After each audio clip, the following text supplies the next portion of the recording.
ഇന്നത്തെ ഏറ്റവും പ്രധാനപ്പെട്ട രാഷ്ട്രീയ വാർത്തയിലേക്കാണ്. സിപിഐയിലെ 4 മന്ത്രിമാർ നിയമസഭാ തെരഞ്ഞെടുപ്പിൽ മത്സരിക്കും എന്നാണ് സിപിഐയുടെ തീരുമാനം. 3 ടൈം പൂർത്തിയാക്കിയ 6 സിപിഐ MLA മാർ മാറും എന്ന തീരുമാനവും സിപിഐയുടെ ഭാഗത്തുനിന്ന് വരികയാണ്. തെരഞ്ഞെടുപ്പിന്റെ പ്രാഥമിക കാര്യങ്ങൾ ചർച്ച ചെയ്യാൻ നാളെ സിപിഐ നേതൃയോഗങ്ങൾ ചേരും. അതിന് മുന്നോടിയാണ് ഈ ധാരണയുമായി ബന്ധപ്പെട്ട വിവരങ്ങൾ AK സ്റ്റെഫിൻ തിരുവനന്തപുരത്ത് നിന്ന് പങ്കുവയ്ക്കുന്നത്. സ്റ്റെഫിൻ, ഇപ്പോൾ ഒരു രൂപമായിരിക്കുന്നു, സിപിഐയിൽ ആരൊക്കെ മത്സരിക്കും മത്സരിക്കില്ല എന്ന കാര്യത്തിൽ രൂപമായിരിക്കുന്നു. ഇനി ഇത് സംഘടനാപരമായ ഒരു അംഗീകാരം മാത്രമായിരിക്കും ഉണ്ടാവുക. ഒരു പ്രാഥമികമായ വിലയിരുത്തലായി നാളെ നടക്കുന്ന സെക്രട്ടേറിയറ്റ്, അതിനുശേഷം എക്സിക്യൂട്ടീവ് യോഗമുണ്ട്. അതിലൊക്കെ ആയിരിക്കും ഒരു തീരുമാനത്തിലേക്ക് ഏതായാലും എത്തുക.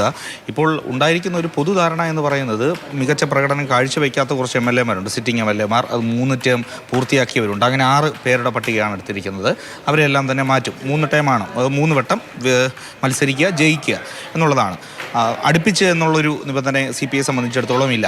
ഇളവ് ഏതായാലും നൽകേണ്ടതില്ല. ആ ടേം വ്യവസ്ഥ കർശനമായി തന്നെ പാലിച്ച് മുന്നോട്ട് പോകാമെന്നുള്ളൊരു വിലയിരുത്തലാണ്. അങ്ങനെയെങ്കിൽ മുതിർന്ന നേതാവായിട്ടുള്ള ചന്ദ്രശേഖരനും EK വിജയൻ, V ശശി, അതോടൊപ്പം തന്നെ GS ജയലാൽ, സുബാൽ, ചിറ്റേ ഗോപകുമാർ തുടങ്ങി മുതിർന്ന നേതാക്കളെല്ലാം തന്നെ മാറും.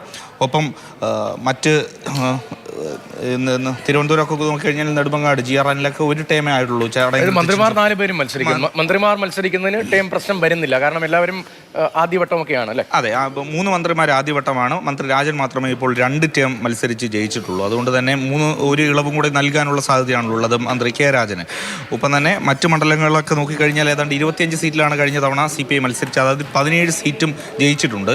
അതിൽ ചില സീറ്റുകളിലൊക്കെ മധ്യ കേരളത്തിലും അതോടൊപ്പം തന്നെ വടക്കൻ കേരളത്തിലുമുള്ള സീറ്റുകളിലൊക്കെ ചെറിയ തോതിലുള്ള പ്രശ്നങ്ങളുണ്ട്, പ്രാദേശികമായിട്ടുള്ള വിഷയങ്ങളുണ്ട്. അതൊക്കെ പരിഹരിച്ച് മുന്നോട്ട് പോകുക എന്നുള്ളത് തന്നെയാണ് ഏറ്റവും പ്രധാനമായും ഉദ്ദേശിക്കുന്നത്.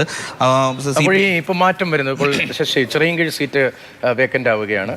പിന്നെ കാഞ്ഞങ്ങാട് സീറ്റ് വേക്കൻ്റ് ആവുന്നു. ചാത്തന്നൂർ സീറ്റ്, ജയലാലിൻ്റെ സീറ്റ് തുടർച്ചയായി ജയിക്കുന്ന സീറ്റാണ്, അത് വേക്കൻ്റ്. അവിടെയൊക്കെ ആര് പുതുമുഖങ്ങൾ ആണോ? ആരിലേക്കാണ് ആ ചർച്ചകൾ എത്തുന്നത്? അങ്ങനെ ഒരു ധാരണ വരുന്നുണ്ടോ ആരാണ് എന്നതിൽ? തീർച്ചയായിട്ടും. ഒരു കാഞ്ഞങ്ങാട് നോക്കിക്കഴിഞ്ഞാൽ CPIയുടെ തന്നെ മുതിർന്ന നേതാവായിട്ടുള്ള ഗോവിന്ദൻ പള്ളിക്കാപ്പിലുണ്ട്. നാദാപുരത്ത് P വസന്തം അല്ലെങ്കിൽ P ഗവാസ്, അങ്ങനെയുള്ള നേതാക്കളുണ്ട്. പ്രത്യേകിച്ചും AIF-ൻ്റെ സംസ്ഥാന സെക്രട്ടറി ആയിട്ടുള്ള TT ജിസ്മോൻ, ഹരിപ്പാടാണ് അദ്ദേഹത്തെ പരിഗണിക്കുന്നത്. രമേശ് ചെന്നിത്തലയായിരിക്കും ഒരു പക്ഷേ അവിടെ വീണ്ടും മത്സരരംഗത്തേക്ക് കോൺഗ്രസിൽ നിന്ന് വരിക. കഴിഞ്ഞ വട്ടം AIF-ൻ്റെ മുൻ സംസ്ഥാന സെക്രട്ടറിയുള്ള സജിലാൽ മത്സരിച്ചിരുന്നു. ഭൂരിപക്ഷം വളരെ കുറഞ്ഞൊരു നിലയുണ്ട്. അങ്ങനെ ഓരോ മണ്ഡലങ്ങളിലും മികച്ച മുന്നേറ്റം CPIക്ക് ഉണ്ടാക്കാൻ കഴിഞ്ഞിട്ടുണ്ടെന്ന പ്രതീക്ഷയുണ്ട്. അങ്ങനെ പുതുമുഖങ്ങളെ അല്ലെങ്കിൽ യുവാക്കൾക്ക് കൂടുതൽ പരിഗണന നൽകുന്ന ഒരു സ്ഥാനാർത്ഥി പട്ടികയായിരിക്കും CPIയിൽ ഉണ്ടാകും. ശരി, CPIയിൽ ഏറെക്കുറെ ഒരു ധാരണയിലേക്ക് കാര്യങ്ങൾ എത്തുന്നു. ചിത്രം കുറെ കൂടി വ്യക്തമായിട്ടുണ്ട്. CPIയിലെ 4 മന്ത്രിമാരും നിയമസഭാ തെരഞ്ഞെടുപ്പിൽ മത്സരിക്കുന്നു. അതേസമയം 3 ടൈം പൂർത്തിയാക്കിയ ചിലരെ ഒഴിവാക്കാനുള്ള തീരുമാനം, ധാരണ CPI നേതൃതലത്തിൽ ഉണ്ടായിട്ടുണ്ട്. അക്കാര്യങ്ങളിൽ ഇനി ഔദ്യോഗികമായി സംഘടനാപരമായ നടപടിക്രമങ്ങൾ പൂർത്തീകരിച്ചുള്ള തീരുമാനവും പ്രഖ്യാപനവും ഒക്കെയാണ് ഇനി വരേണ്ടത്. AK സ്റ്റെഫിനാണ് വിവരങ്ങൾ നൽകിയത്.